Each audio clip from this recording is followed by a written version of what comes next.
This morning on DC News Now, classrooms closed for an Alexandria high school. Why a series of fights had students learning online for the rest of the week. Sunshine returns along with seasonable highs in the 40s. Temperatures expected to be much colder for the weekend. Congress punts on a bipartisan budget proposal. A potential government shutdown holding plans for RFK Stadium. A DC restaurant pushing for older customers, leaving younger people voicing complaints. I'm gonna just leave because it's like I felt offended. And budget-friendly stocking stuffers. DC News Now stretching your dollar with last-minute gift ideas. You're watching the station covering all of the DMV. This is DC News Now.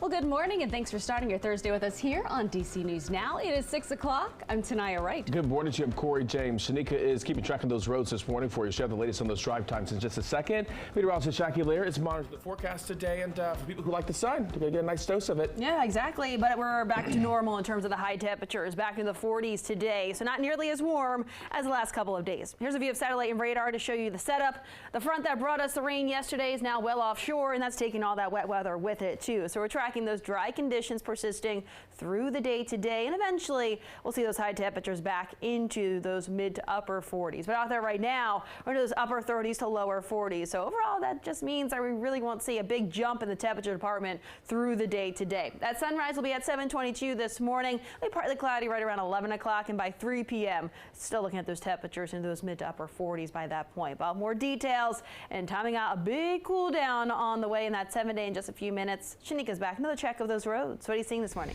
All right. Good morning, Jackie. Top of the 6 o'clock hour. Two problems out there. One here in Washington County, Hancock. 70 heading eastbound. We have an overturned tractor trailer. It hit this bridge here, and now it's overturned on its side, and you are seeing crews on scene working this one situation here. It did close 70 heading eastbound, and that's right near I-68. So let's look at your another traffic camera. Here's 270 heading southbound. So we have a vehicle fire, and that is right before Shady Grove Road. So you do have crews on scene as well. That fire is to the right, but again, 270 heading south, you're going to see major delays. All right, thank you, Shanika. Developing now, D.C. police say they've made an arrest in the shooting of a 17-year-old girl near Dunbar High School. This happened on Morgan Street in Northwest, just blocks from the high school on Tuesday. Police now saying two suspects tried to rob the girl when a third person got out of a car and started shooting. 18-year-old Justice Thomas turned himself into police yesterday and is now charged with assault with a dangerous weapon. No word on the other two suspects in this case. And Alexandria City High School canceled all in-person classes for today and tomorrow after several student altercations. Yeah, the district says students will be learning online until they return from winter break. DC News Now's Jean-Marie Sisse is live this morning at the King Street campus, and that's where these altercations took place. And Jean-Marie, school leaders, they are concerned about the safety of students and staff. Good morning. Yes, safety is definitely at the top of their minds. Now, several videos were shared on social media of fights that broke out right here at Alexandria City High School's King Street campus. Now, due to that and also rumors of possible fights taking place today, the superintendent actually decided to move all classes online due to out of the abundance of caution overall. Now, all this took place yesterday afternoon, and in a letter to parents, the superintendent of Alexandria City Public Schools says multiple messages regarding student altercations were sent out to families, and due to safety concerns, the school was placed on a hold status for most of the afternoon. Now, although it only involved a small number of students at the King Street campus, there were some injuries, and all Alexandria City High School campuses will move to online learning for the next 2 days to avoid any more disruptions, meaning they won't return into in-person learning until they come back from winter break. Now, in a statement, the superintendent says, "I would also like to express how disheartening and concerning it was to learn about the unacceptable behaviors and actions taken by some of our students that resulted in injuries to staff and students. Our school community deserves better and counts on us to provide a safe place for teaching and learning." Now, the letter went on to say that there will be some consequences for people who did have some disruptive behavior, and they are looking to implement some changes when students return back to school in January. For now, reporting in Alexandria, Virginia, I'm Jean-Marie Sisse, DC News Now. All right, Yamari, thank you. Time right now is 6:04. New this morning, the International Brotherhood of Teamsters says workers at 7 Amazon facilities across the country are planning to strike this morning. That strike expected to begin about 4 minutes ago, right at 6 o'clock. The union is pushing Amazon for a labor agreement during the holiday shopping period. Workers have authorized strikes over the last few days after they say Amazon did not meet the contract negotiation deadline. That was back on December 15th. The union is calling the strike the largest against Amazon in U.S. history. However, Amazon says it does not expect an impact on its operations. And a bipartisan agreement in trouble. This comes as President-elect Donald Trump and his ally Elon Musk rejected a temporary funding bill to prevent a government shutdown. House lawmakers were about to pass the bipartisan legislation yesterday when Trump said it was a bad deal. He is calling on House Speaker Mike Johnson and the entire GOP to renegotiate. Musk attacked the bill through social posts on X, saying the spending was excessive. A bill needs to be passed by Friday night or at midnight, or the government will partially shut down ahead of the holidays. And if the funding deal falls apart, it could put an end to the efforts to bring the commanders back to D.C. Now, there is a provision in the deal that would give D.C. the RFK Stadium site. Yeah, D.C. News Now's Muriel Carbone reports on how that deal also includes support for Maryland. When is it going to happen?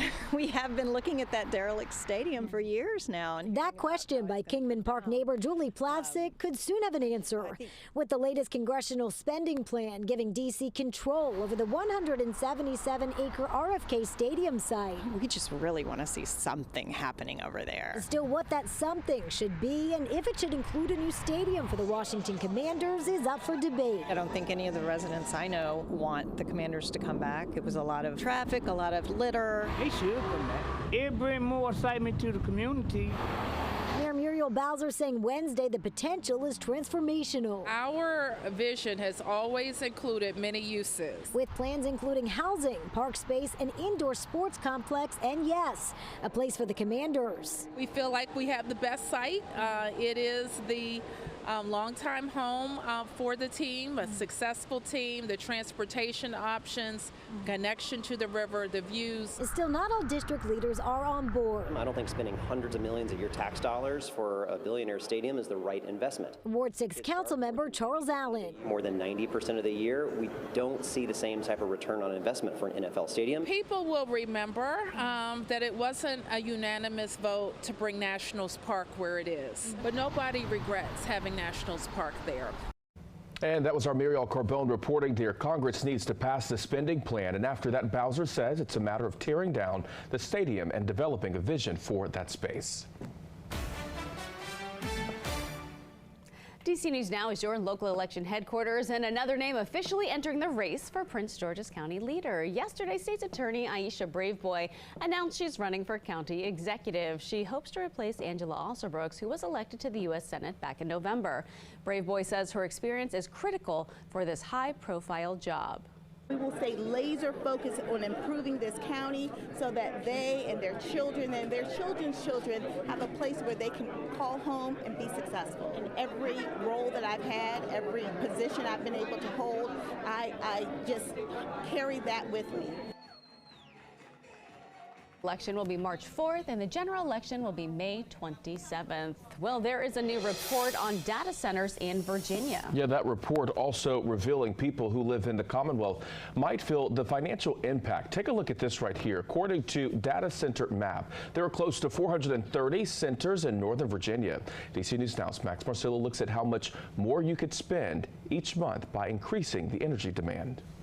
In an auditorium of people mostly fed up and frustrated with Northern Virginia's massive data center industry, 2 lawmakers are sharing their plan to combat concerns. It's been about 15 years of unrestrained data center growth in Virginia. It's time for some sensible guardrails. This town hall happening after the release of a new report from JLARC, Virginia's nonpartisan research agency.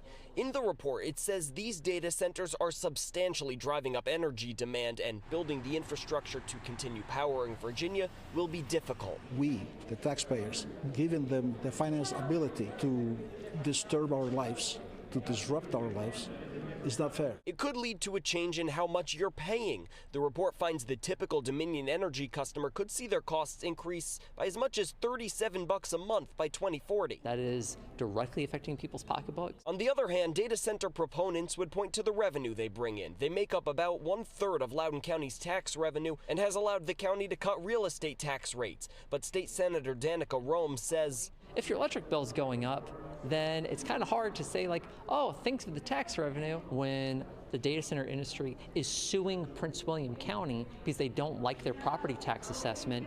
That's a problem. And that's our Max Marcilla reporting there. Virginia Delegate Josh Thomas also says lawmakers need to address where these data centers are being built. According to the report, about 30% of them are in residential areas. And the Maryland Office of the Attorney General filed a lawsuit Wednesday against W.L. Gore and Associates, alleging the manufacturing facility released forever chemicals into the environment for decades. Gore owns and operates 14 facilities in Maryland, manufacturing products ranging from cables and wires to medical products and clothing. The Attorney General's office alleges that 13 of Gore's facilities have contaminated local environments in Cecil County. All right, after a tight win over the Saints, the Commanders are gearing up to play division rival, the Philadelphia Eagles, this Sunday. During last night's practice, All-Pro defensive lineman Jonathan Allen was back on the field for the first time since he suffered that major injury. That means he could potentially play this Sunday. With or without Allen, though, Sunday's game will be a big one for the team, facing a tough Eagles team. There could even be playoff implications on the line. From the first game, we just couldn't finish. It stuck with me, and I know for a lot of guys in the team. And it's a division game. And with the win Sunday and some key losses around the league, the Commanders could stamp their spot in the playoffs. But if they lose, the Eagles will win the NFC East. All right, it is 6:11 on this Thursday morning, looking to cut down on car accidents in Prince George's County. Yeah, how officials are pushing making school zones safer for students. Plus, helping you balance your holiday budget. We've got some advice on affordable ways you can shop for gifts this holiday season. And let's take a look outside with meteorologist Jackie Lear this morning. Jackie, good morning. Yeah, good morning. Out there right now, we're starting off in the upper 30s to lower 40s. And yeah, all that rain that we had yesterday evening, that's out of here. So we're tracking drier conditions, and we'll see more sunshine out there for the day today. All latest details and the rest of that 7-day. That's all right after the break.